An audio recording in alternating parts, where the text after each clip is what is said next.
Good morning and welcome to a regular meeting of a panel of utility commissioners and staff of the Public Utilities Regulatory Authority held today, Wednesday, August 16th at 10 a.m. by remote teleconference. My name is Chairman Marissa Gillette. I'm joined virtually today by my colleagues, the Vice Chairman Jack Pekoski and Commissioner Michael Karen. We have a regular calendar and consent calendar in front of us today. We'll turn first to our regular calendar on which there are 3 items. I believe we are going to take up docket number 230103 and 230104 somewhat together. These dockets pertain to the annual review of the rate adjustment mechanisms. 230103 pertains to the Connecticut Light and Power Company, and 230104 pertains to the United Illuminating Company. I'll turn to Mr. Jonathan Norton to present the decisions for the panel's consideration, please. Good morning. Thank you, Chairman Gillette, Vice Chair Pekoski, and Commissioner Karen. In these proceedings, the Public Utilities Regulatory Authority examined the Connecticut Light and Power Company, DBA Eversource Energy, and the United Illuminating Company's rate adjustment mechanisms, or RAM, which are comprised of the generation service charge, bypassable federally mandated congestion charge, non-bypassable federally mandated congestion charge, or NBFMCC, transmission adjustment clause, or TAC, system benefits charge, or SBC, electric system improvements charge, ESI, competitive transition assessment charge, CTA, and the revenue decoupling mechanism, RDM, collectively the RAM components, pursuant to Connecticut General Statute Section 16-19B, 16-245G, and 16-245L, as well as the December 2nd, 2020 final decisions in docket number 20-0101 and 20-0102. The authority annually performs a full prudency review of actual revenues and expenses from the prior calendar year associated with the RAM components, and if necessary, orders rate adjustments associated with its prudency review effective September 1st of the current year. The prudency review commences each year after the authority issues an interim decision in April. The final decisions being voted on today orders adjustments to the RAM component rate effective September 1st, 2023 through April 30th, 2024, following the completion of the Phase 2 prudency review performed by the authority. In today's Eversource RAM decision, the authority finds that adjustments are required for the non-bypassable federally mandated congestion charge, system benefits charge, and revenue decoupling mechanism for the period of September 1st, 2023 through April 30th, 2024 to recover likely expenses associated with the company's 2023 calendar year revenue requirement. The total average kilowatt hour cost increase amounts to an average increase for all Eversource ratepayers of approximately 0.3978 cents per kilowatt. The authority adjusted the NBFMCC to account for expected cost increases in 2023 due to the result of actual locational marginal price decreases that have materialized in 2023, which causes the associated costs for certain power purchase agreements to significantly increase. Additionally, the authority adjusted the system benefits charge due to the cost increases primarily due to the implementation of the low-income discount rate in 2024 and offset hardship-related offsets sunsetting in 2022. Lastly, the revenue decoupling mechanism was reduced to account for revenues that have been deemed collected for the period of January 1st, 2023 through April 30th, 2023.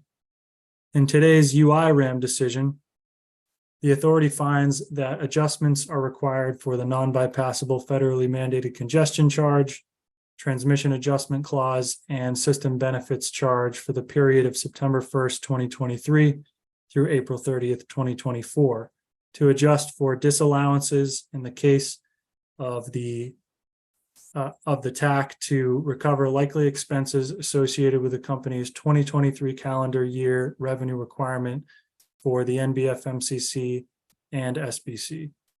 The total average kilowatt hour cost increase amounts to an average increase for all UI ratepayers of approximately 0.3794 cents per kilowatt hour. The authority adjusted the NBF MCC to account for expected cost increases in 2023 due to the results of actual locational marginal price decreases that have materialized in 2023, which causes the associated costs for certain power purchase agreements to significantly increase.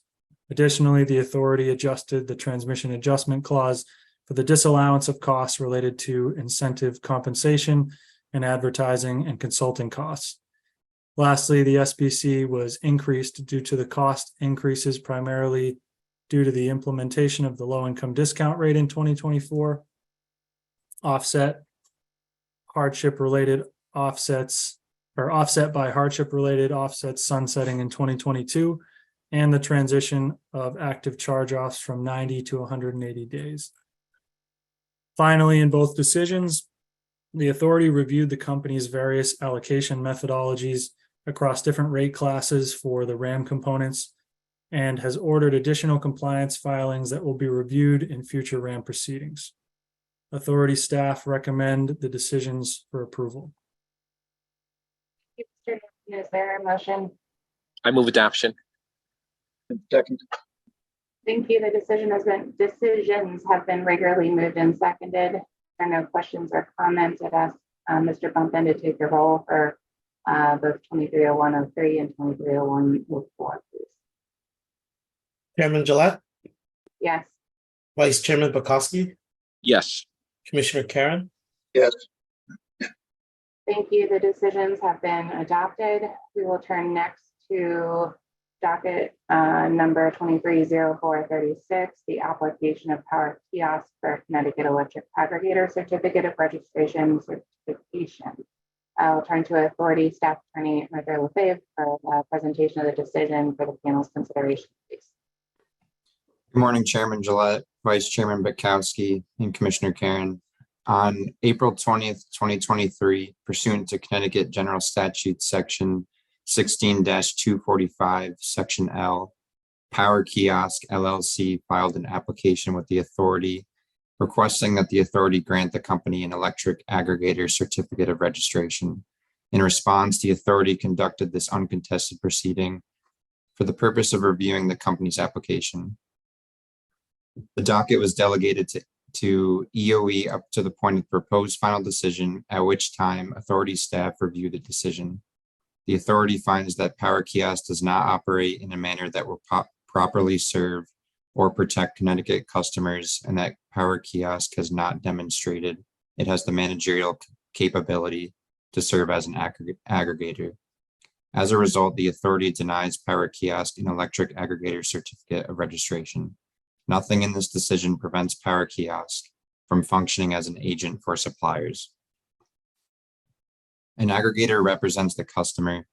Representing a customer is an active, not a passive engagement. It requires the aggregator to act on behalf of the customer.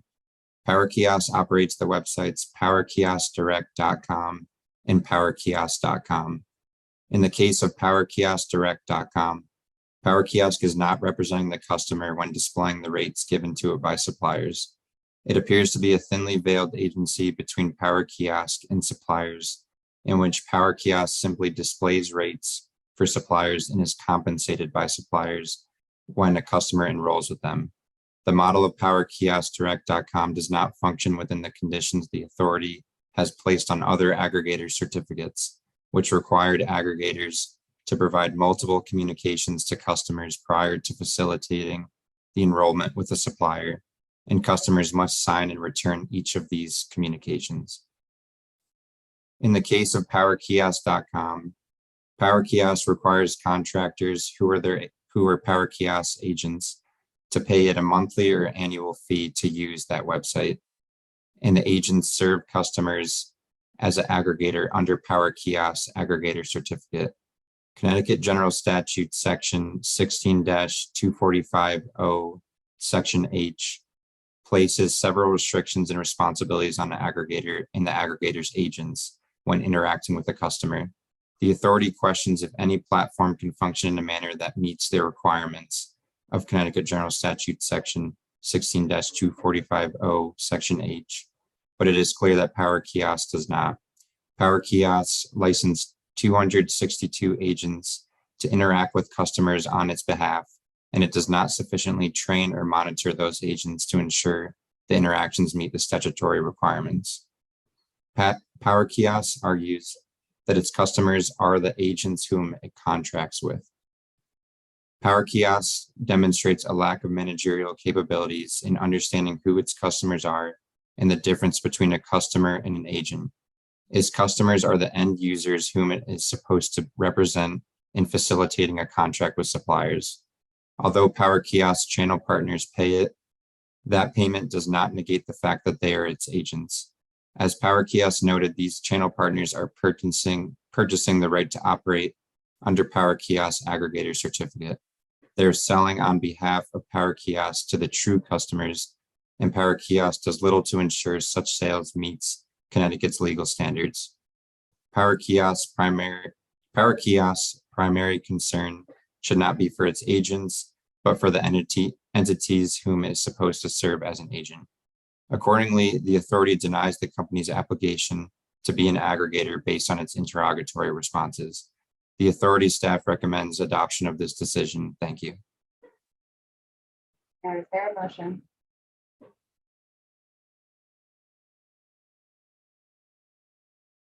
I move adoption of item number 3. Thank you. And I will second. Mr. Thumpton, will you please take the roll? Chairman Gillette, Yes. Vice Chairman Bukowski, Commissioner Karen, Yes. I vote yes. Vice Chairman. I vote yes. Thank you. Thank you. The decision passes. We'll turn next to the consent calendar, in which there are 16 items, and I'll seek a motion, please. Madam Chairman, I move today's consent calendar, items 1 through 16. I second it. Thank you. The consent calendar has been regularly moved and seconded. Mr. Thumpton, please take the roll. Chairman Gillette, Yes. Vice Chairman Bukowski, Yes. Commissioner Karen, Yes. Thank you. The consent calendar has been adopted in full. That brings us to the end of today's regular meeting agenda. We will adjourn. We will reconvene next Wednesday, August 23rd at 10 a.m. for our next regular meeting. Thanks and have a great day.